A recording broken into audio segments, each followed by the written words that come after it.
Now let's find out the maximum work obtained between a finite body at a finite temperature and a thermal reservoir. Now if you recall the previous video, okay, in which we had two bodies at finite temperature T1 and T2.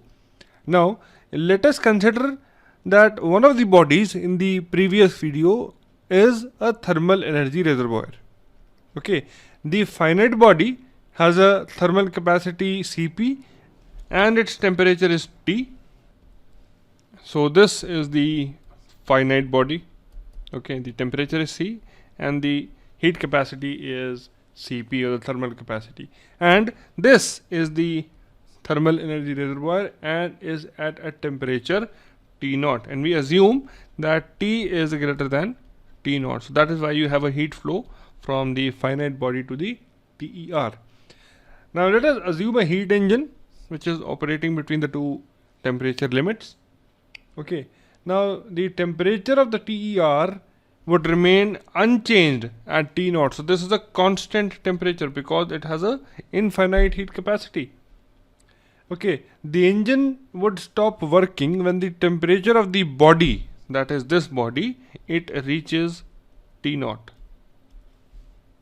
Okay, now during that period the amount of work delivered is W and the amount of heat rejected to the TER is Q minus W. Okay, so let's find out the delta S for the body in question.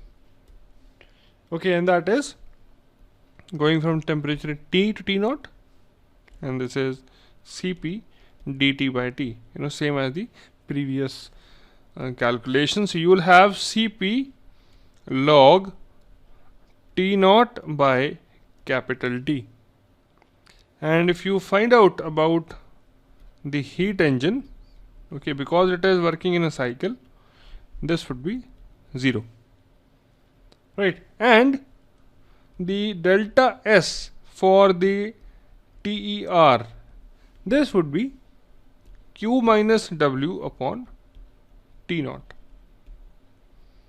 Okay, so this is what is happening in this case. Okay, now if you find out the value of delta S universe, right, that would be equal to Cp log T naught by T plus Q minus W upon T naught. And we know that by entropy principle, this has to be greater than or equal to 0. So I can say that Cp log T naught by T, this is greater than or equal to Q minus W upon T naught. Okay, so this would change its sign, it will be minus Q minus W. So if you just split it off, or you change the sign of it, and this will become Cp log T naught by T greater than or equal to W minus Q upon T naught. Okay, now we are more interested in W, so let's bring W on the left hand side of the equation. So you will have W minus Q upon T naught is less than or equal to Cp natural log T naught upon T.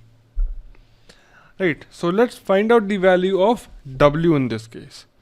So the value of W would be less than, you can say, Q plus T naught Cp log T naught upon T. So this is the value of W, which is less than or equal to.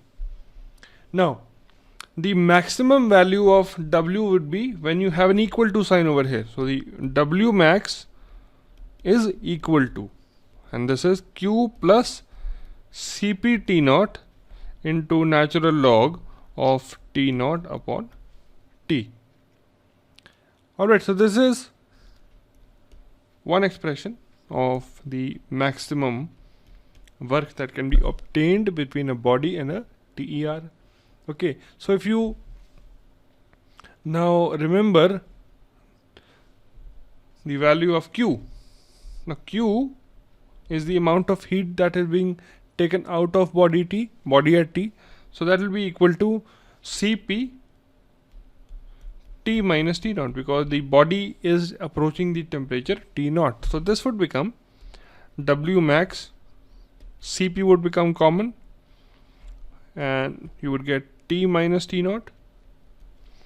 Now if you swap this and take the reciprocal of it, you will get minus Cp, and Cp is already taken out, so just write down T naught into natural log T over T naught, and this is the another expression of the same, just by some algebraic manipulation. So this is equation number 2. So you can use any of these equations to find out the maximum amount of work done in this case. Okay, so I hope you understood this small analysis of the maximum work attainable.